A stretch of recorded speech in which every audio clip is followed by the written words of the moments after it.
Inilah motor legendaris Honda di era Grand Prix bermesin 2 tak. Tak hanya mengantarkan Mick Doohan, Alex Crivell, dan Valentino Rossi menjadi juara, tapi juga meraih 130 kemenangan.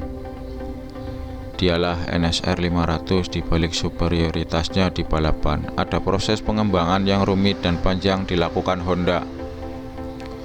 Awalnya bernama NS 500, mesin berkonfigurasi V yang dijejali 3 piston ini sukses membawa Freddie Spencer menjadi juara dunia 1983. Para insinyur Honda tak mau berpuas diri.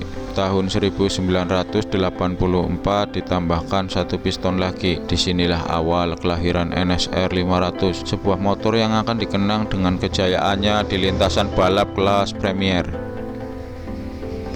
Tapi penambahan 1 piston bukanlah perkara mudah karena ada ubahan besar di dalam mesin dan sasis sebagai penopang monster baru Honda ini.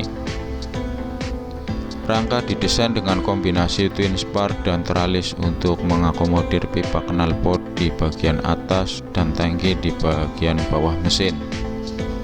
Penambahan piston keempat diyakini mendongkrak tenaga mesin. Untuk itu, mesin ini dilengkapi 1 poros engkol, bukan 2 poros engkol yang berputar berlawanan untuk minimal kerugian akibat gesekan.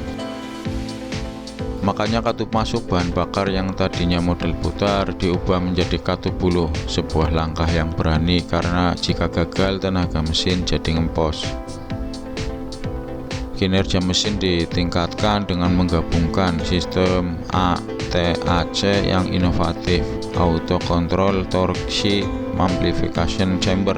Sistem katup ini didesain pembuangan yang mengoptimalkan aliran gas, hasilnya positif.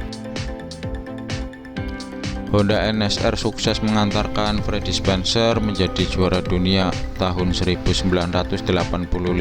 Pada tahun 1987, tim Honda melakukan ubahan radikal. Sudut V antara piston dinaikkan menjadi 112 derajat. Ruang itu digunakan untuk 4 karburator Keihin 36 mm di tengah V. Modifikasi ini menghasilkan peningkatan asupan udara yang berdampak peningkatan kinerjanya. Penyesuaian penting lainnya pada arah putaran poros engkol untuk melawan efek giroskopik roda, sehingga meningkatkan performa motor di area run-off. Motor ini memberi Wayne Gardner posisi pertama tahun itu, jadi pihak Honda yakin bahwa perubahan yang dilakukan adalah benar. Pada tahun 1989 adalah puncak kejayaan Honda NSR 500 berkat sasis yang diperkuat dan lengan ayun khusus yang mengakomodasi ruang ekspansi di knalpot. Peningkatan performanya begitu hebat sehingga tidak ada motor lain yang sanggup menandingi tingkat akselerasi atau kecepatannya. Namun sasis ini tidak stabil dan sulit dikendalikan, padahal sang monster sanggup melahap kecepatan 310 km per jam. Disinilah para insinyur Honda mulai mengalihkan riset menciptakan motor yang tak hanya kencang tapi juga mudah dikendalikan. Meskipun saat itu Eddie Lawson sukses di puncak kompetisi pada tahun 1989, salah satu perubahan paling drastis yang dilakukan adalah perubahan waktu pengapian sehingga piston dapat menyalurkan tenaga sekaligus. Pada tahun 1990, Honda kembali melakukan perubahan drastis pada waktu pengapian agar ledakan di ruang bakar lebih sempurna. Piston dipasang dalam 2 set dengan sudut 180 derajat. Inilah mesin yang kemudian disebut screamer karena suaranya yang dihasilkan. Karena menghasilkan tenaga yang terus-menerus membuat motor semakin sulit dikendalikan, sehingga harus ada pembalap yang sanggup menjinakkannya. Tapi Honda memiliki pembalap tertalenta bernama Mick Doohan. Pembalap Australia itu merebut posisi ketiga di kejuaraan dunia 1990 dengan NSR 500. Motor yang menemaninya menjadi legenda GP motor di kemudian hari. Tahun 1991 ada perubahan regulasi bobot minimum menjadi 130 kg dan menetapkan batas lebar roda. tim Honda harus berpikir keras menciptakan sasis baru untuk menundukkan keberingasan NSR 500. Hasilnya motor melesat saat di grid start dan trek lurus, tapi kesulitan berakselerasi kembali ketika keluar tikungan.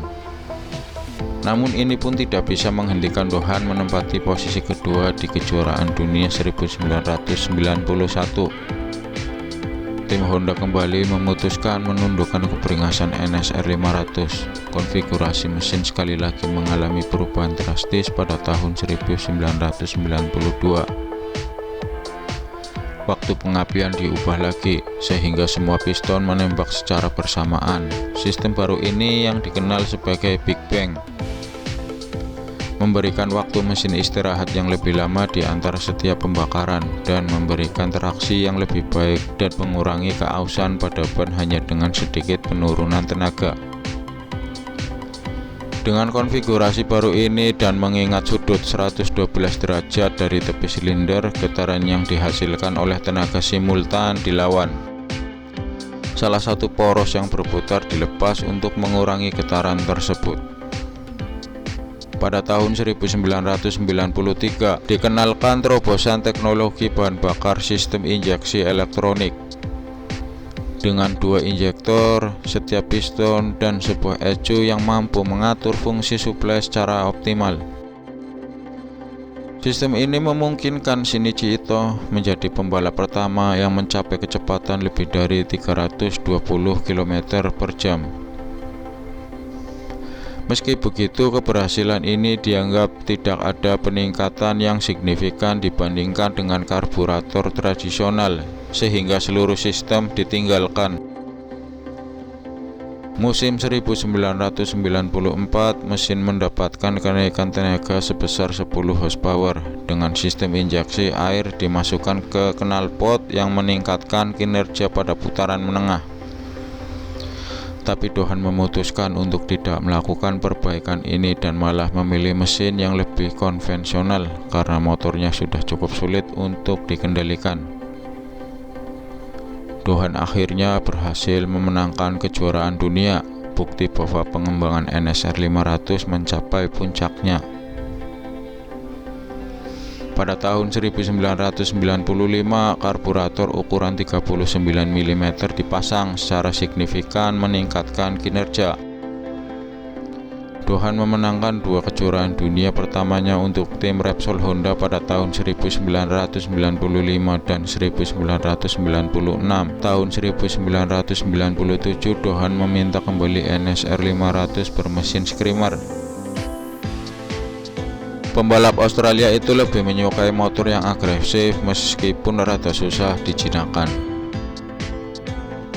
Peningkatan penting lainnya adalah perubahan yang dilakukan pada gigi transmisi. Doohan bisa berpindah ke gigi yang lebih tinggi tanpa melepaskan handle gas. Mesin garang, mesin ini memberi Doohan gelar juara dunia lagi. Sekali lagi perubahan regulasi menuntut perubahan drastis pada engine. Kali ini motor balap harus menggunakan bensin tanpa timbal. Semua motor dipaksa beralih ke mesin Screamer untuk menebus kehilangan daya akibat ubahan regulasi ini.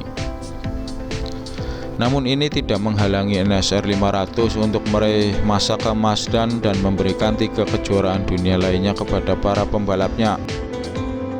Doohan di tahun 1098, Alex Crivell di tahun 1999, dan Valentino Rossi di tahun 2001. 2002 adalah tahun terakhir bagi NSR 500. Meskipun model ini belum berakhir, mesin 2 tak mulai ditinggalkan. Balapan berangsur beralih ke mesin 4 langkah, tapi kejayaan Honda NSR 500 akan selalu dikenang sebagai legenda motor balap. Motor yang mengantarkan pembalap meraih 130 kemenangan, mengumpulkan lebih dari 10 titel juara dunia dan 11 konstruktor. NSR 500 akhirnya digantikan oleh RC211V.